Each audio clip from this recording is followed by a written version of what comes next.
those of you who have been to the last couple of lectures. My name is Jean Marie Eck. I'm one of the associate ministers here. I oversee adult education. So we're pleased to bring you this series of lectures from the University of Houston professors.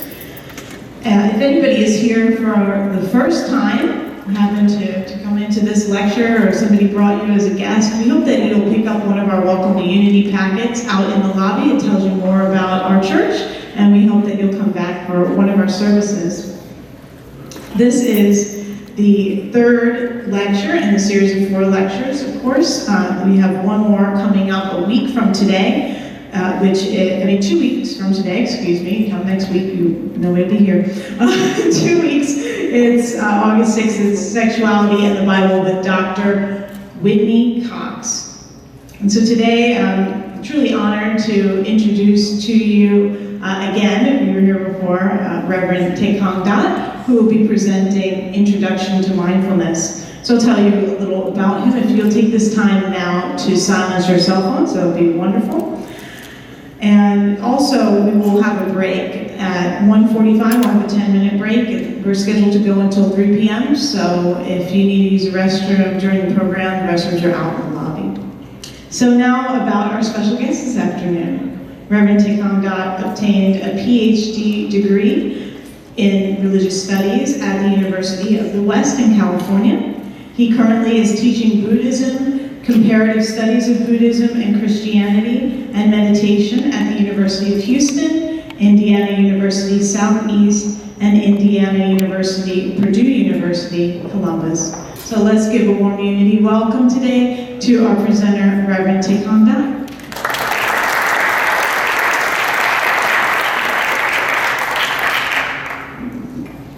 Thank you, Reverend Jen.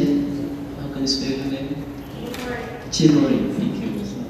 Thanks for your participation today. So, how did you have attended my Buddhist lecture recently? Oh, most of you. Okay, good. Welcome back. So today we talk more about the practice that I think many of us be followed with. Again, thanks for the invitation. So that I can come here to present this kind of mindful practice. So before we start, let me ask you, how many of you are practicing some sort of meditation? Okay, so how about you then? What kind of practice you do? Can you explain a little bit? Mindful meditation, I set an intention. Do a process of cleansing and clearing my thoughts. So I'm open and receptive. Just let it go until I feel that I'm ready to come out. Anyone else? Yes, please. I have practiced mindfulness for years off and on, and I also practice heartfulness. Heartfulness meditation. It's called heartfulness. Anyone else? Anyone else? Yeah, please. You do who does practice every day? Okay. Would you like to share what your practice about? I put on meditation music. Oh. And then I read the daily word, and then I meditate for about 5 to 10 minutes, depending on my time. Okay. Yes. Help me for being late. So the question was meditating? Yeah. Yeah, I meditate every day. I have for 100 years. Oh. So I do deep breathing and staying just sacred states. Thank you. Great. Anyone else? Yes, please. I try to get up as early as I can in the morning when the sun's coming up, and I just sit and close my eyes and listen to nature as much as possible and focus on that. That's good. Thank you. So, how do you practice meditation for at least an hour per day? No?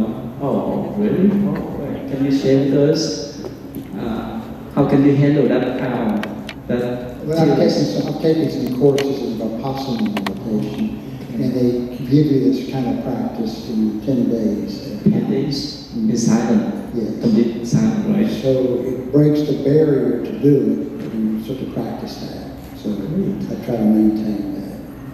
Thank you. So, and then one of you doesn't understand anything about meditation and mindfulness. So I think most of you here know some sort of mindfulness practice, right? Let me go over again about the practice in theories, and we may spend some time to do the practice together after the break. Okay. So again, today I'd like to introduce some theories and principles about the mindfulness, and I have the outline for you to follow. So now, of course, most of us are looking for the purpose of our life, the happiness of our life. We like to be happy with parents, love, friendship, healthy body and mind, abundant wealth, and success, and so forth. And again, yes, we will be happy when we're successful, when we're in love, when we're healthy, when we're wealthy, and so forth. But what happened? What happened with this kind of happiness? Even like Dharma said that every of us let it be happy, let it be peaceful. But what happened? We don't know how to obtain that kind of peacefulness and happiness because of our mentality. This kind of what we call negative emotions like fear, frustration, depressions, stress, and so forth. They block our own peacefulness and happiness. And that's what we have here. We have all kinds of stresses. We have emotional stresses. We have our minds so stressful, our bodies and so forth. Even the younger children, they have some kind of stresses too. The stress of having friendship, the stress of doing homework. Not talking about us. We have all kinds of stresses. We have all kinds of things. We have all kinds of responsibility to handle, right? We have to handle our family matters. We have to handle our jobs, our friends, and so forth. This stressful situation that could not help us to gain the peacefulness and happiness as we want to have. And yes, this kind of stresses or any kind of negative emotions bring the problems to ourselves, physical problem as well as the mental problems. And of course, the body and mind connect with each other. Whichever happens to the body will happen to the mind at the top and vice versa. Let's say if we are sick, if we have stomachache, our mind could not function well, or headache. And vice versa, if we have so much stress in our mind, we could not consume much, and of course we may have stomach ulcer. We may develop some kind of heart disease and so forth because of this kind of stresses. Anyone of you here in this room that could tell me that you don't have any stress at all? No way. It's no way, right? That's why we need to look for, we need to use some kind of techniques how to handle this kind of mental negative thought or mental instruction that's block our mind to have that kind of peacefulness, happiness. And last time I told you that the Buddha reminds us that we have two layers of sufferings. The first one is the physical suffering. We were born, we get older, we have an illness, and we pass away. This is what we call the life cycle. Regardless of the situation, regardless of the tradition we follow, this body follow that kind of cycle. And we cannot change much, especially when we are above 60, 70, and so forth. But we can change our mind. No matter who we are, whether we're young or whether we're male or female, we can change our mind with the power of our mind, with the will of our mind. That's why in Buddhist view, whether it's happiness or suffering, it's just duality of life. There's two sides of the coin. Whether we want to follow the positive side of the coin or negative one, and it's up to us. We have that view. That's why we need to recognize them first. And in Buddhist view, the Buddha mentioned that this is the problem that we have to deal with. And we have a choice. Like I told you, the other side is ignorance. That brings suffering. You know, another, of course, the opposite side is wisdom, containment. Let's say when we are working for someone else, and somehow we want to be promoted, we want to get raise for our salary and so forth. But if our supervisor or manager could not provide that kind of raise, we would be stressful, we would be frustrated, we would be hateful toward that person. And that's what happens around us every day.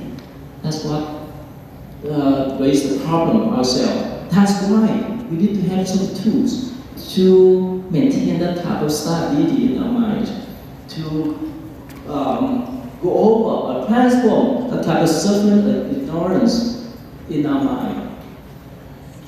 And that's what we call the wisdom part. And that's what the Buddha provides, what we call the Eightfold Path. So we discussed last time briefly. The first one is wisdom, right understanding, right intention, ethical conduct, right speech, right action, right likeness, meditation, right effort, mindfulness, concentration, and so forth. And like last time I told you, we have to have that type of right mindset, right intention, right understanding of life. Everyone wants to live happily. That's why we have to have the intention to spread out the love for each other, care for each other. And of course, it's not easy to maintain that type of right intention, that type of right understanding of life. Why? Because it's easy for us to be influenced by many people. Like sometimes we like to send some money to the third world country, like Africa. In some countries in Africa, to help the poor people over there. But some of our friends may say, why do we do that? Why don't we use money to spend for your families, enjoyments, and so forth? But if we understand the reason why we help other people, we would help them out no matter what people say. But sometimes it's not easy. That's why the last one, meditation. Right mindfulness and right concentration help us to have that kind of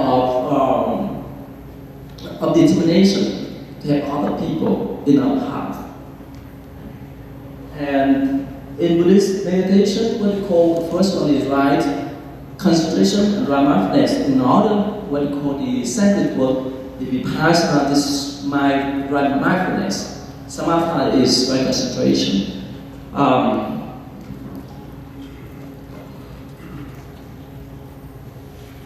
Okay, one more. Yes, no, go back. Yes, concentration, we put our effort to focus in that of certain object. And right mindfulness is one focus, awareness of a second. We talk more about that.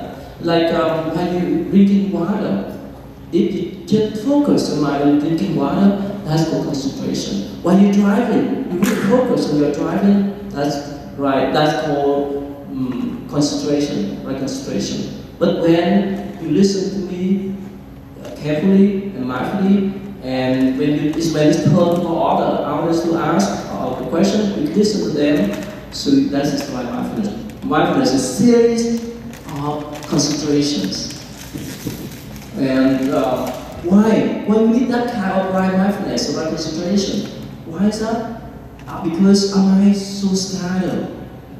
Am I sometimes so confused? Am I sometimes we don't know what we want to do for our life? We have some internal conflict with ourselves. One moment we want to go to the church, another moment we want to go to shopping center.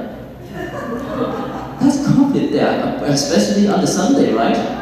Right? So we have all kind of conflict, even within ourselves. That kind of internal conflict. Because why? Because we have not had that kind of clarity in our mind. That's why when we practice some sort of meditation, it would be helpful for us to stick with that type of determination. Otherwise, it's easy for us to be influenced by other people. Look at the trees.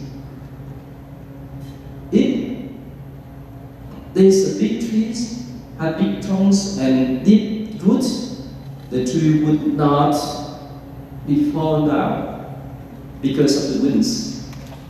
Of course, when we have tornadoes, hurricanes and so forth, it's a different story. But somehow, it's almost like that with the trees. If we have the different roots, no matter what people say, we stick with our principle.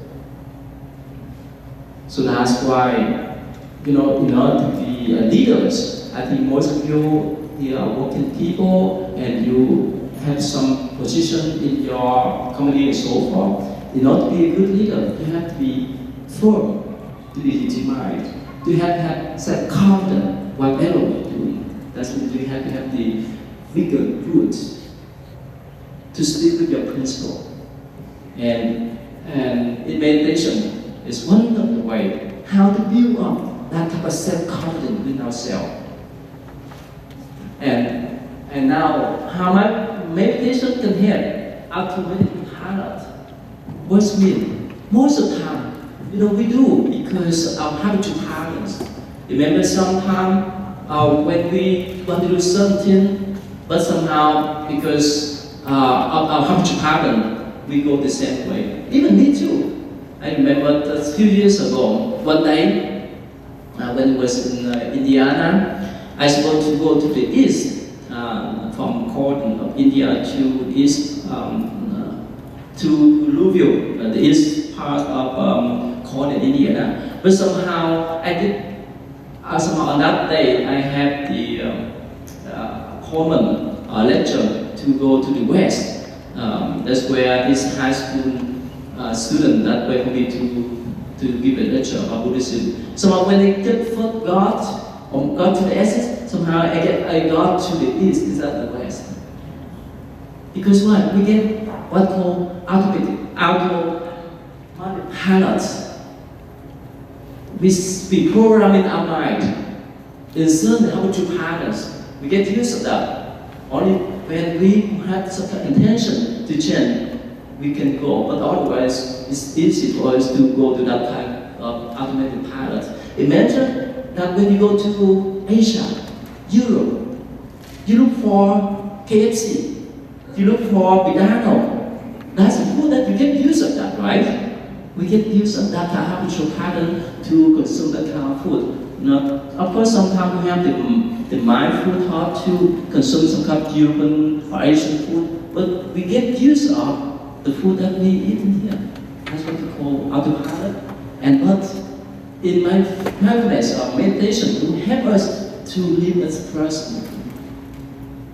I used to tell my followers, whichever path is the path.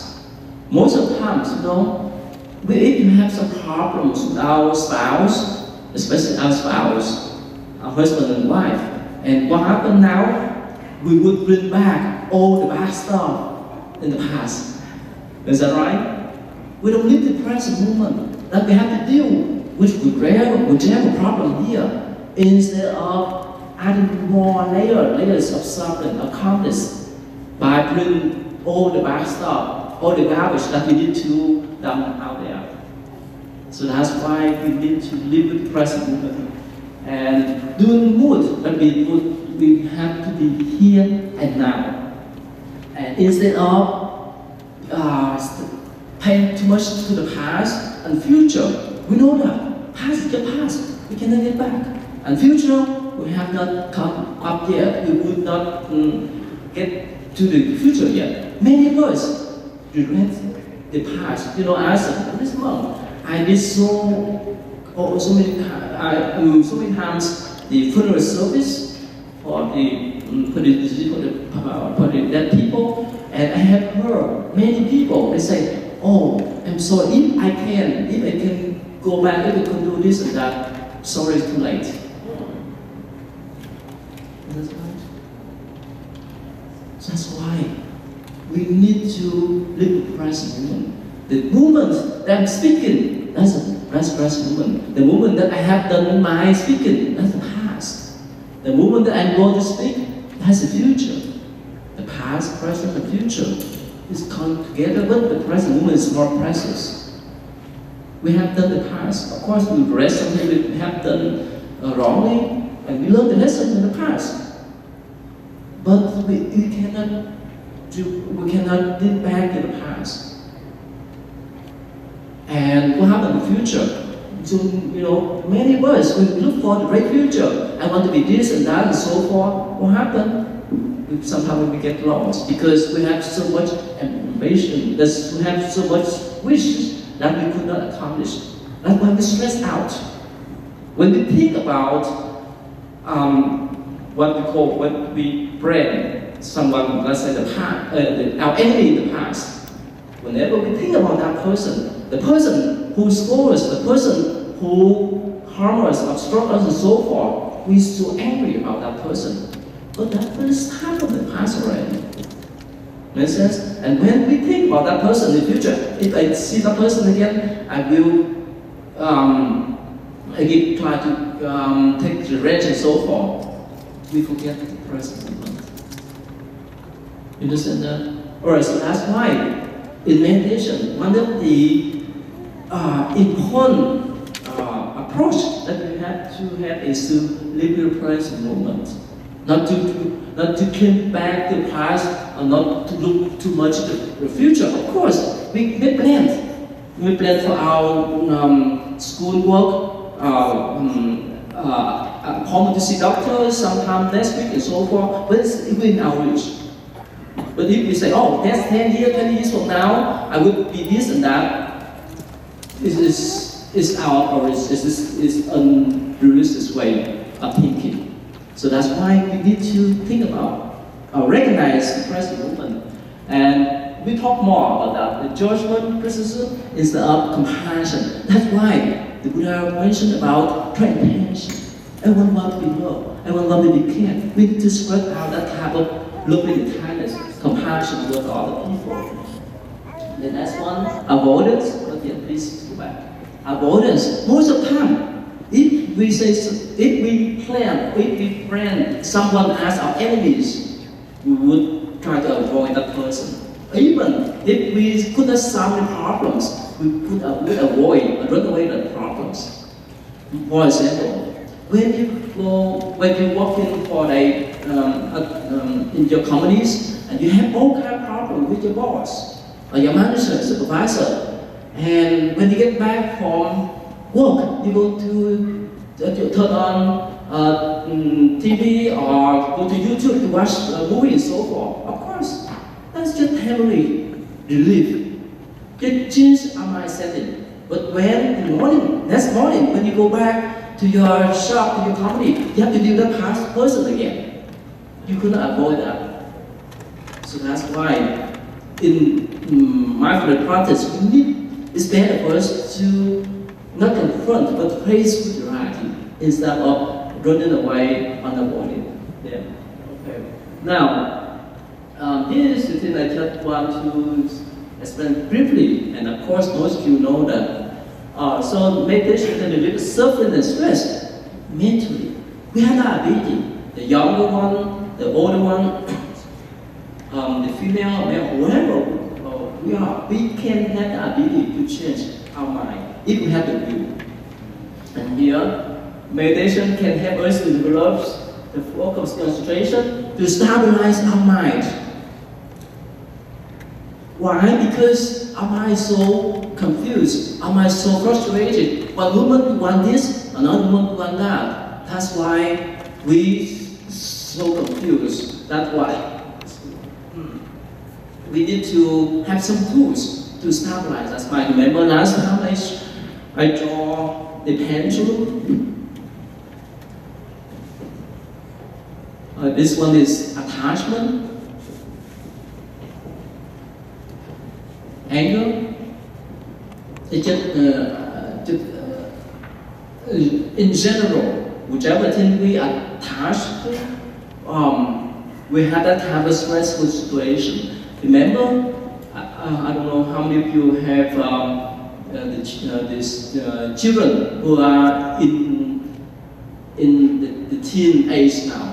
Whenever you allow them to drive the car on the street, on the road, how do you feel? You see that? Because of that car attachment. Of course, as a parents, you love them, you care for them. But what happens if you keep calling them, hey, drive safely and so forth? You freak them out too. Is that right? You scare them. It's happened. So that's why, because we have that too much attachment, and I told you too. If we love someone too much, but they don't return our love, we have that type of anger. We get attached. That's why our mind is just going back and forth between attachment and anger, between all kind of thought that we would not have the way how to stabilize our mind. And our meditation could help us. Returning to the present moment, we have the practice of the breath too.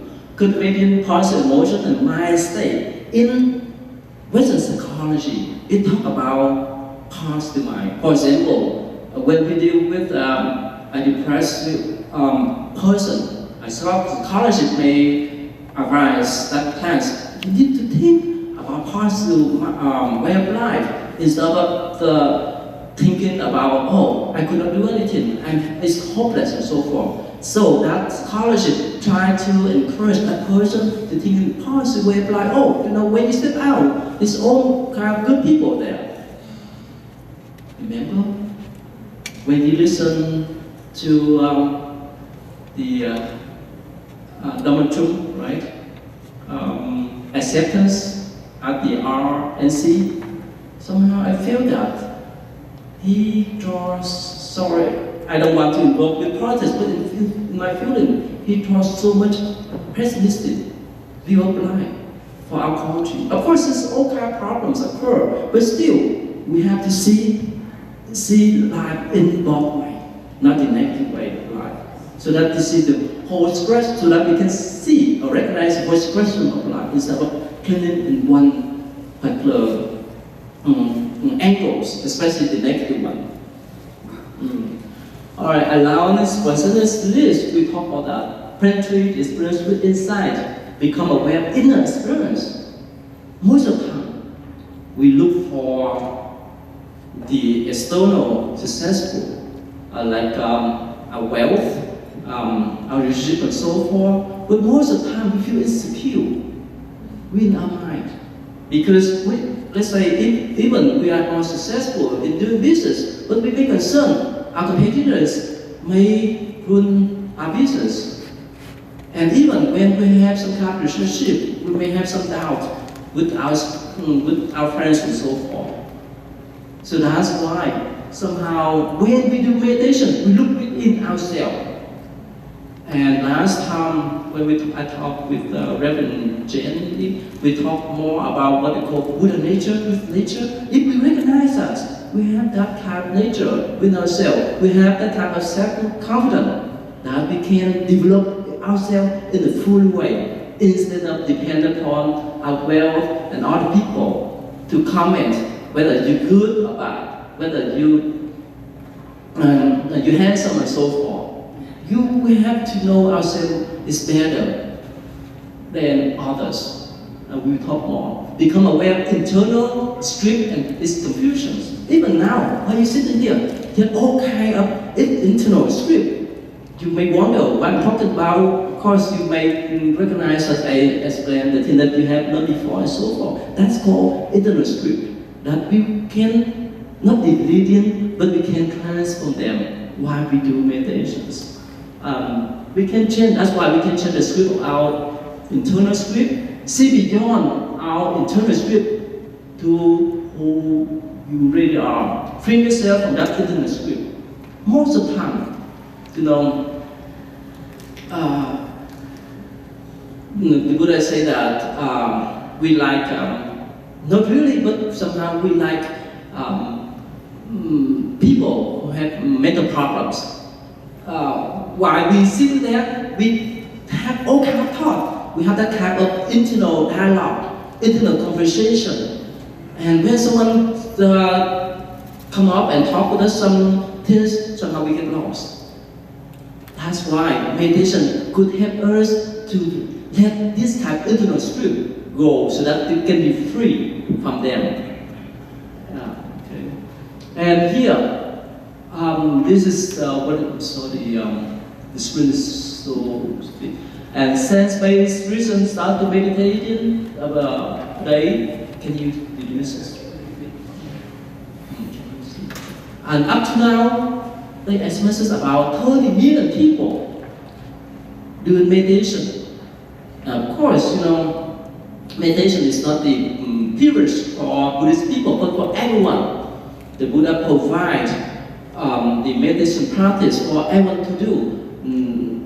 It's not for Buddhists only, but for anyone who know how to utilize them. They would know how to control or bring back that type of peacefulness, happiness internally. And here, it would help to us to have the focus to bring the real happiness, the peacefulness within ourselves. Like I told you, even billionaires, or wealthy people, most of the time, if they don't have that type of stability in their mind, they feel insecure for everything. It's happening around them. That's why in Buddhist approach, as us to have that kind of inner peace, no matter what we are doing, no matter where we are living, we feel more peaceful, we feel more happy. That's why inner peace, inner happiness is more important than, of course, we need cars for transportation, we need house to live and so forth, but inner peace is more important. That's why when we practice some kind of mindfulness practice or meditation, we could develop, we could have that kind of inner peacefulness and happiness there. It's lasts much longer than the external wealth. And here, again, there's benefit of meditation. How many of you have known the benefit of meditation already? Yeah, can you share, please? Through your own practice, through your experience. Of course, you heard all the news and so forth, but through your own practice. Well, I noticed that I'm more able to let the negativity states pass through without getting stuck in it. So I think I'm maybe just passing through like a cloud. Thank you. Anyone, please? Yes, please. And for me, it just keeps me very centered. And there's just so much peace for me. So, Yes, please.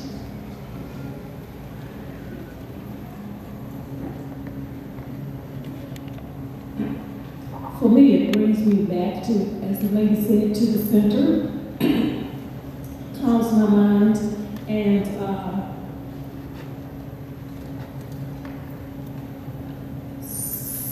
helps me to remember what we call in this church the truth, instead of what I could concocted in my mind for personal reasons or from outside influences. So you clear all that out. Well, actually acknowledge that it's there, and that's what the problem is, and then bring to mind and affirm something that's really true, unmistakably true, now, henceforth, and forevermore, and just affirm that and bring that. It calms down everything, and it's like clearing the fog. Thank you, anyone? Yeah, please. Similar to that last thought, what it's helped me understand is that I'm not the, as the Buddhists refer to it, the monkey mind.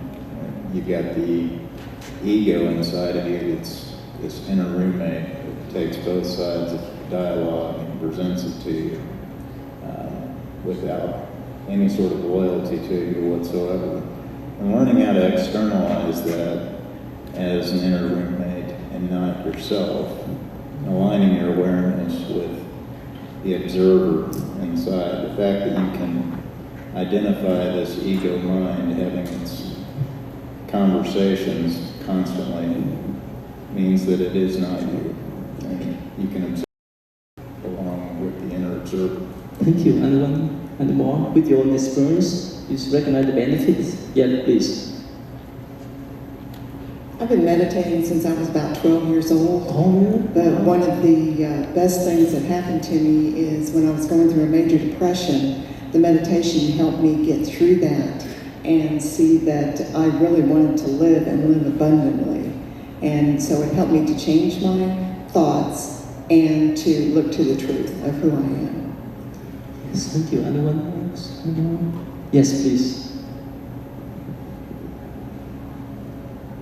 I knew that when I had my first child, I was so crazy in my head that honestly I missed the first 2 years of her life because I was so up in my head I couldn't focus on her. But now that I am meditating and more focused, I'm my second child, and all these things that I missed experiences with my first, I'm now going to be able to remember with my second child. Great, thank you. So that's great. You know,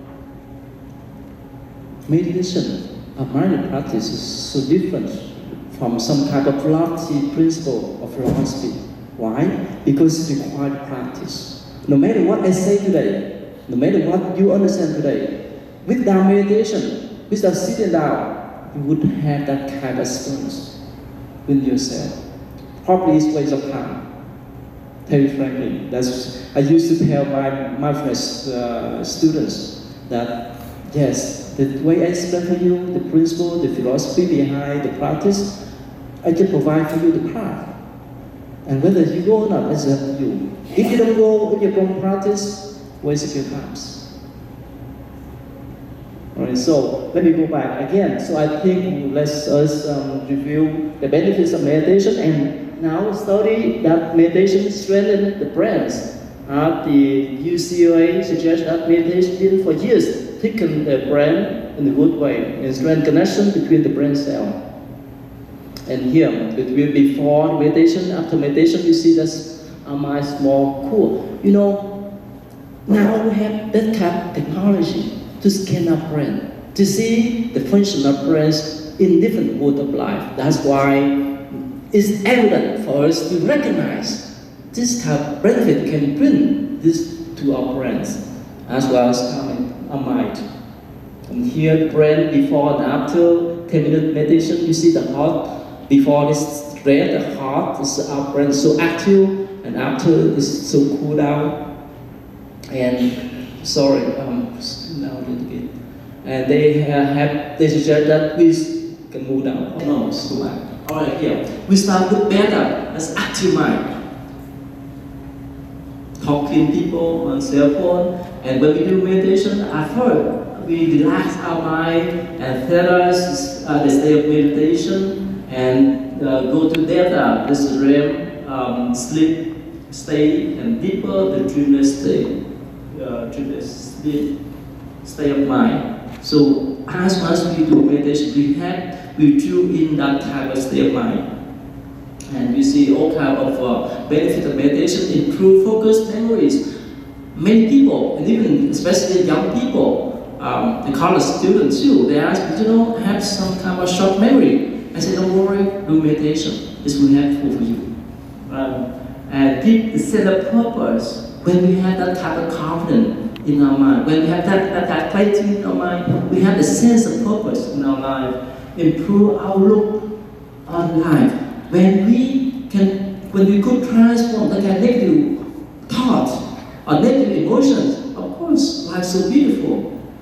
Because it's two sided coins. And of course, in Buddhist practice, sometimes we may go beyond that, but at least we could transform some sort of negative thought, anxiety, stress, relief, and only when you sit down and meditate, you could recognize us. Otherwise, it's not easy to explain. Improve sleep. How do you take in sleeping pill? Sleeping pill? No. How you did? I have some friends in India, and he's professors. University of Bluefield, he used to come to our table to do meditation.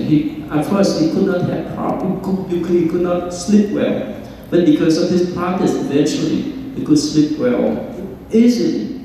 And he's in his, I think, 50s, and anyone can have that ability.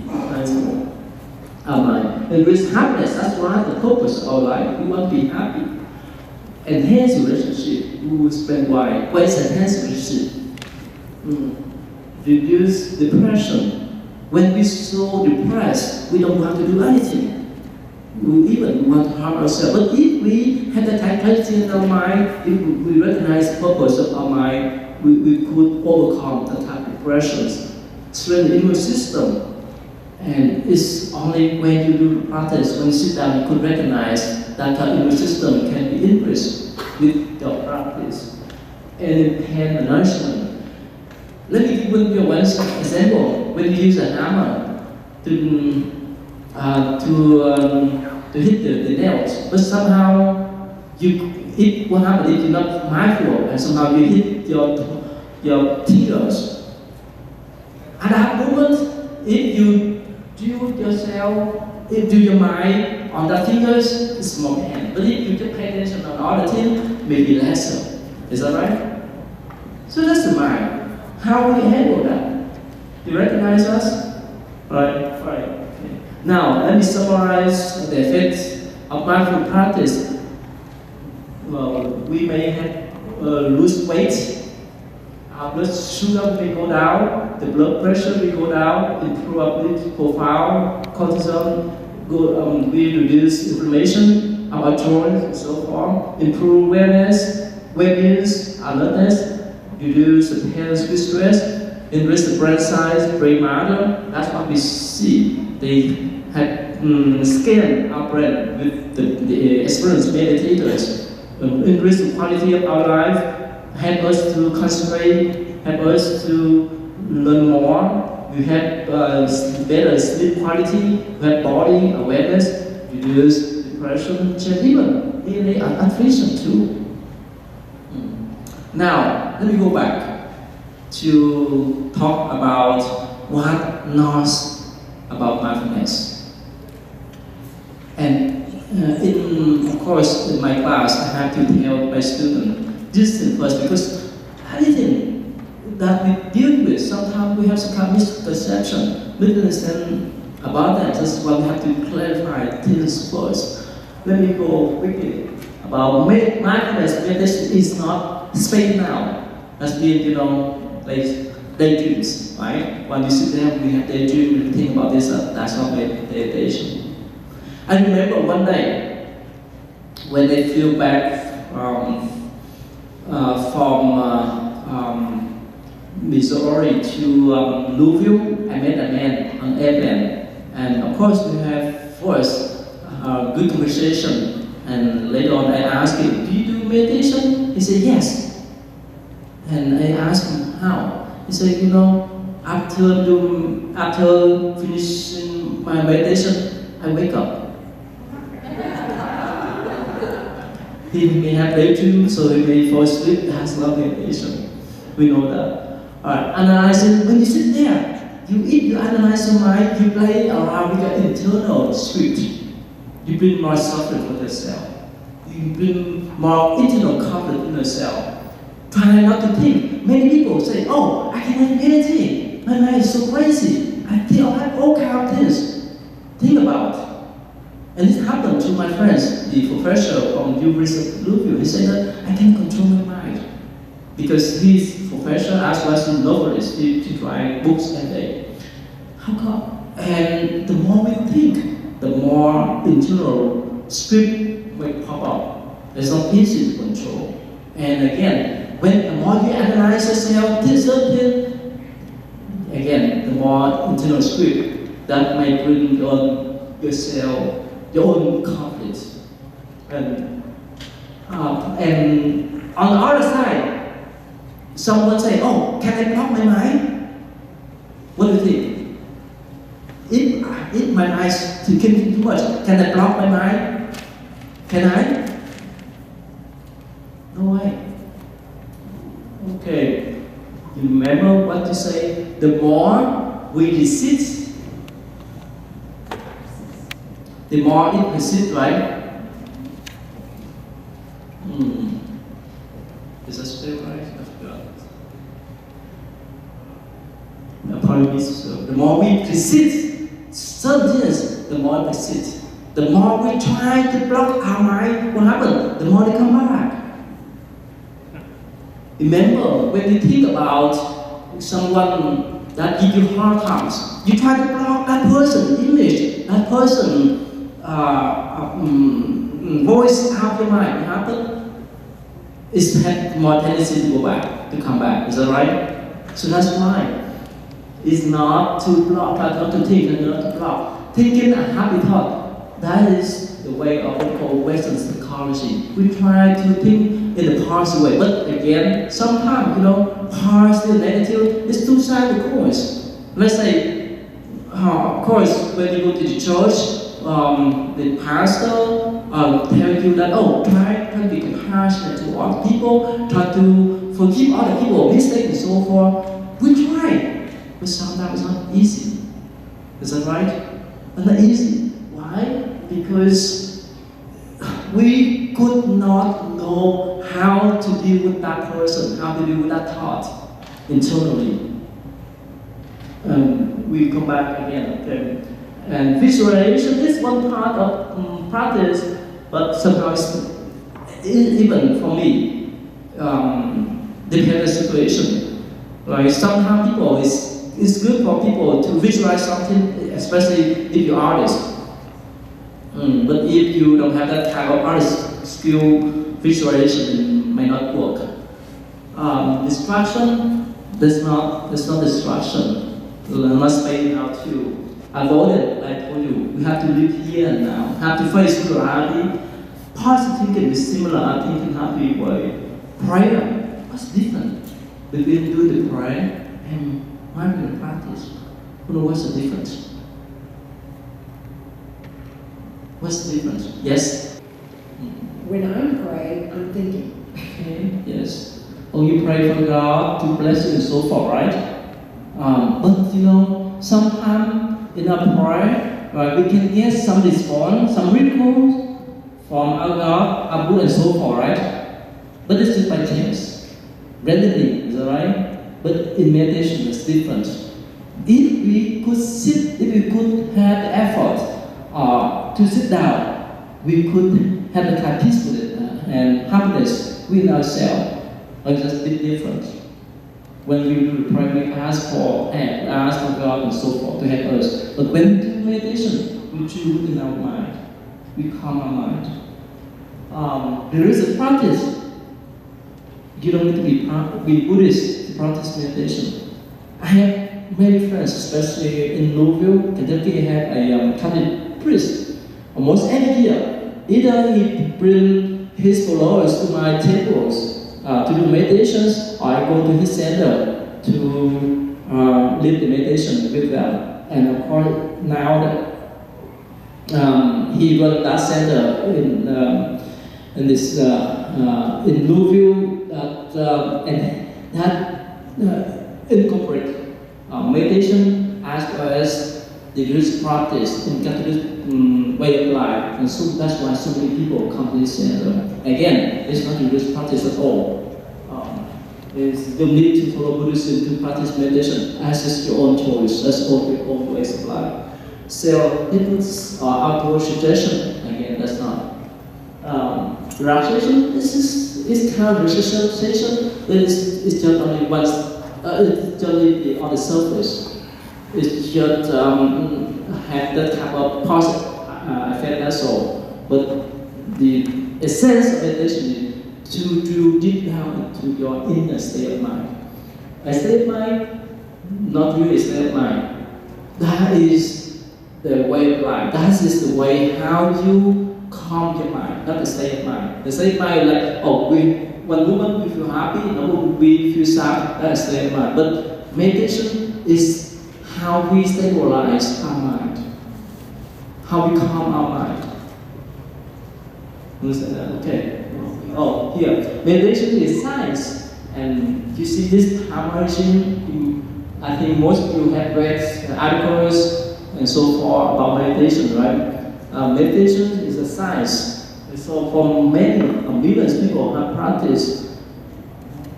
And nowadays what they call, who have attended what they call the mindfulness-based stress reduction, MBSR series of lecture before? Anyone of you here? No. This is initiated by John Kabat-Zinn. He's very popular. He's a doctor in Massachusetts, University of Massachusetts, in medical school, and he had many people. I have a professor who teaches at University of South in Indiana. She went to Massachusetts University to attend the retreat as well as the training, so that she could get the certificate to train the younger student at her school. She's a professor in social work. And now there's so many people utilize this type of practice in a scientific way. And the other one they call mindfulness-based cognitive therapies. It would have to do with depression, cognitive therapies, and so forth. In my class, in the fall, I will teach my students about these things, about MBSR, MBCT, and so forth. Okay.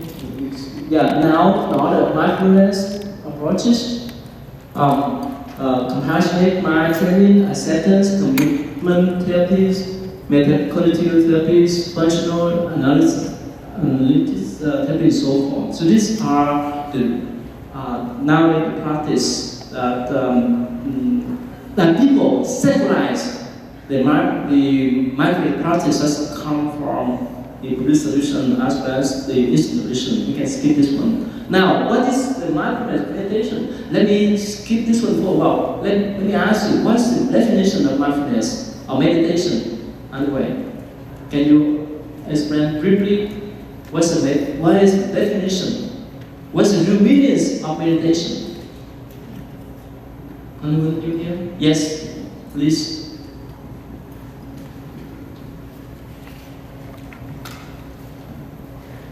So I'm going to cheat and read your notes.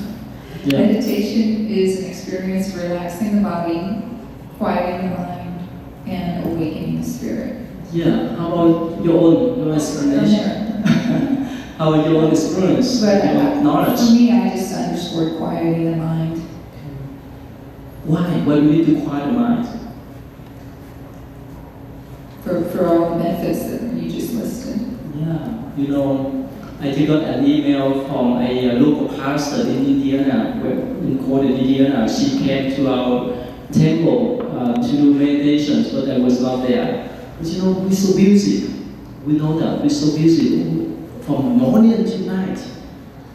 That's why sometimes people could not have peaceful sleep because of that type of running sleep. It's like the wheel. It's always turning. Yes, again, not yet, go back, please. Don't go back. Alright, the word meditation, to meditate, has been made as a medicine, healing. Medicine is the experience of relaxing the body and turn apart, quieting the mind and awakening the spirit. We will explain more, okay, please. Meditation is now a mainstream practice worldwide. Millions of people practicing on rare places. The more we practice, the more we recognize kind of inner peace, inner happiness. Meditation is the absence of thinking, and it is part of concentration the mind. Okay, now that's meditation. That's what is the mindfulness about. Pay attention, awareness, the art of conscious living. And we know that attention, attitude. That's what John Kabat-Zinn. He was former Buddhist monk. And after this drop, he went back to the state to develop this kind of secular mindfulness practice. And mindfulness is a strategy to keep attention in present, observation without judging, acceptance of what is occurring in the moment, no intention generating, awareness of every thought and emotion, allow feeling to emerge without resistance. And again, when we do the physical exercise, yeah, we may like to lift weight, may to run around so forth. But when we do what we call the mindfulness practice, it needs time. It needs time to see, to recognize the effectiveness of it. And it may take a couple of weeks to establish, like a habitual patterns was to calm our mind. Sometimes it may take 6 to 8 weeks. Or sometimes, that's the beauty of what we call to be patient. And when we go to the church, we hear the pastor say about the virtual patience, the virtual forgiveness, and so forth. And again, we need to have that kind of patience, and we talk more about that. All right, now here, the foundation of practice, mindfulness, is so important. Non-judging.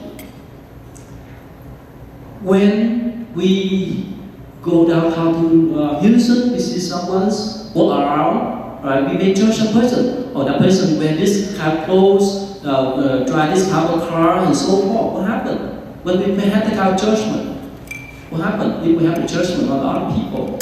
We may either side, attachment, oh, she's so beautiful, or anger. Where something is out of life. You see? So that's why when we have the judgment, we have that kind of problems. I used to tell my students that somehow in this country we have recorded how many of you have been called to Julie Beauty before? Julie Beauty before? Oh, maybe some of you, right? I think it's a good system. Why? They select us in the impartial way. So that when we judge something, we could judge in the impartial way. Instead of being sided with one party or another party. That's why when you go to court to any kind of cases, right? And the lawyer of all parties may set out the jury that may not know both party much, right? If they know either one parties because they concern the attachment, anger about whoever. That's why we have that kind of duty system here. I think it's a good system to love the impartial way of life, impartial mind. When we want to see things in the clear way. Be patient, I told you. It takes time to be patient. If you don't have patience, enough patience, you could not have much. Even the student, when they go to school, they need to have the patience to study. It may take years. It may take a couple of years, 4 years, even 10 years to have the doctorate degree. I'm not talking about changing the mind, beginner mind. Remember last time I told you the story that a professor went to seek the teaching from a Zen master, remember? And the Zen master tried to pour the cup of the pot of tea until the tea water is poured down out everywhere, spilled out everywhere. And the Zen master said, well, if you had empty cup, empty mind, you could listen to me. But if your mind is so full, you could not read anything. That's why beginner mind is so important to have that kind of open-minded person. We could learn more, otherwise so easy. Trust. You need to trust instant.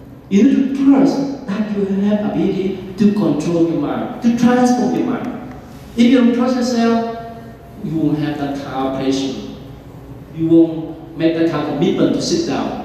Like many people, millions of people, to sit down and do meditation. Non-striving. Must be non-striving. After the break, I will show you in the practical ways that we don't need to do anything. That's the beauty of meditation. How many of you have done what we call breath yoga here? Oh, Can you explain for us what's the breath yoga about? Is really just being mindful about your breathing and making it your sole focus. So it can be done in any number of ways, whether that's breathing in through one nostril, holding it, breathing out through another, just breathing in, holding it, breathing out, or breathing into like a ring finger, and just noticing your breath go through your body for healing purposes or what have you. Thank you. How do you practice some type of Qigong? You know? Oh, you know? Alright. We don't need to do anything. Just sit there. Acceptance is so important. The principle is, this principle is so important. Okay, can you move, please? Acceptance. What's the acceptance? You know, if someone gives you a gift, what happens if you check that gift? You might not be peaceful. But if you accept that gift, you might be more peaceful. Make sense? So that's the problem that we are dealing with all kind of problems nowadays. When we deal with all kind of people, especially the one give us a hard time, we don't accept them. We want to run away, we want to avoid them. We don't want to listen to them at all because we brand them as bad people. Make sense? But if we have that kind of acceptance, they recognize, they listen what they say, what they try to explain about the situation, what they try to explain how they make mistakes, so that we could have the kind of forgiving them. See, so acceptance is not a principle that we need to have. Letting go, be here, or not attachment, like the gentleman say. It's not easy to let them go. But as much as we train our mind, we can have that kind of ability to. Okay, it's a thing like what I just talked recently, that we can speak this. An example of enjoying food. I told many of my children, the one who come to the temple, just accept whatever food we have. The people brought the food to the table. But if they are selected, oh, I like this pizza, I don't like this spaghetti, and so forth. I have many children, they say that things. They prefer some kind of food. And if they don't eat that kind of food, they would not like to eat much. That's why we so selective. But in practice meditation, just enjoy the food that you have. Just enjoy the drink that you have. Just enjoy the friendship that you have at this present moment. Instead of thinking or looking somewhere else. The tolerance is go hand in hand with being patient. Renew energy. Remember this. Slow down, enjoy peace. We will talk more about that later on too.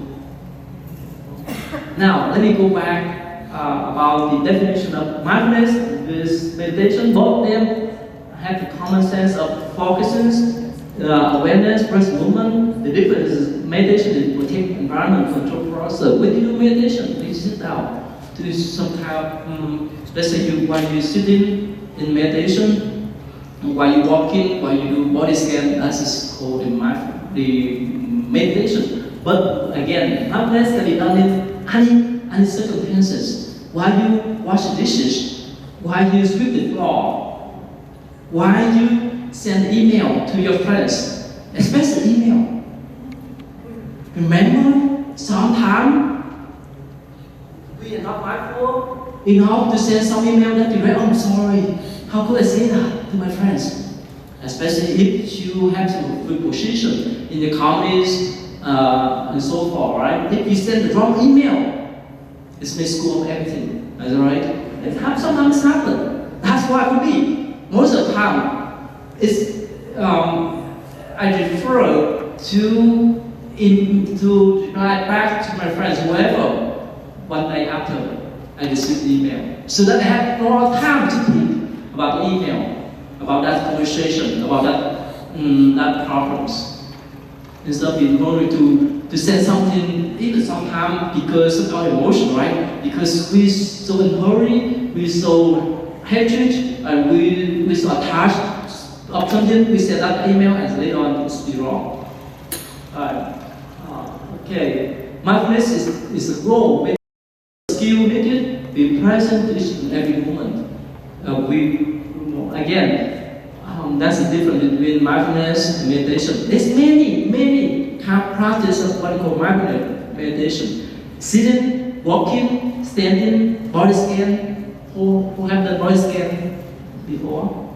You know body scan? Oh, you do. Not the type of body scan that you go through the airports. Many of my students, they don't know. Right? So body scan, that's the scan from top to our feet and so forth. Mindful eating, mindful yoga, mindful driving, mindful cooking. Especially lately, when you are in the kitchen, if you're not mindful and you put wrong seasoning to the food, right? You may cook the wrong food for your families and they may complain, right? Especially for your guests too. And even while we are driving, right? We have to be careful. With a split instant, many people, because of texting and driving while they are driving, encounter accident. And this all kind of video clips that we can watch on the YouTube, right? That's why mindfulness is so important. We need to live the present moment. We need to be aware of what we're doing here now. All right, the keys to meditate quiet space. Of course, it's necessary, but sometimes it may not. In the school, at work, you can calm your mind. That's just fine too. Proper posture, that's okay too. But it's not much important. Just focus, image, symbol, candles. And we talk more about that. We need to have a called neutral object. Look at here. What do you think? If you think about your loved one, you tend to have more attachment to them, right? If you think about your enemy, right? You may have a stream of anger in your mind. So that's why it could not be peaceful. This mind could not be stable. So that's why we have to set out a neutral object, like the breath, candle, flower, and so forth. Not living in a perpetual crisis or immersed in social and economic chaos. This video of approach itself and so forth. Sincerity of effort is more important than the times. Most of the time, I lead people to do only 1 minute at a time, 1 minute meditation. And if we could focus on that minute, we can reach by 2. And if we really focus on that 2 minutes, we reach by 3 and so forth. Instead of sitting for an hour and let our mind wander around, having daydreams.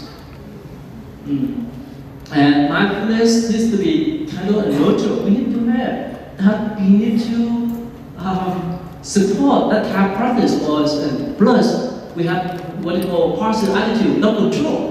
Don't try to control, don't try to force or restrict yourself. Anything is friendly to you. Why? Don't try to read anything, but don't reject anything. Don't try to have any expectation. Like last time I told you, especially my students. If they walk into the room to take a test, and what happens if they expect themselves to get an A? What happens? Most of the time, they stress themselves. And this type of stressful thought will block their wisdom. And it happened to me too, when I was in college. And even, up to now, sometimes I still have the dreams about taking the test. Because we have that kind of expectation for many years, the viewing of preparing in our mind. I said and watch what good and bad experience. Like I told you, don't force, don't try to attach, or don't try to reject anything. Just accept whichever it is. What we call go with the flow. Today, it's not too much hard than other day, right? And what happens when this is about above 100 degrees? It's too hot. Just accept that. Our body and mind have that ability of tolerance, of handling the change of environment, of temperature. Just accept whichever thing happens. Wait and watch with awareness, comprehension, and not thinking, not judging, not judging. And the spirit thought. The last sentence is spirit thought for us. Is that right? I think if you experience meditation, it's not easy. Not to think while we sit there, not to reject, not to judge things. Even even when we have some thought about our internal script, it's not easy, right? And all this. Okay, now how about this? Let me stop here before we take a break. Do you have any questions so far? Let me summarize what we just mentioned. Again, the benefit of meditation, what is not meditation about, the definition of mindfulness practice. Meditation is to calm the mind, to quiet the mind, to be aware of this, to be within this present moment, here and now, to be acceptance, not to judge. So that's what mindfulness practice is about. Okay? So how many questions before we have the break? Any question? Oh, when you come back from break, we talk more with the pastor. We talk more about the practice, especially with the breath. Okay, any questions, please? All right. So how about can we take a 10-minute break, please? Come back at 2:55. Thank you.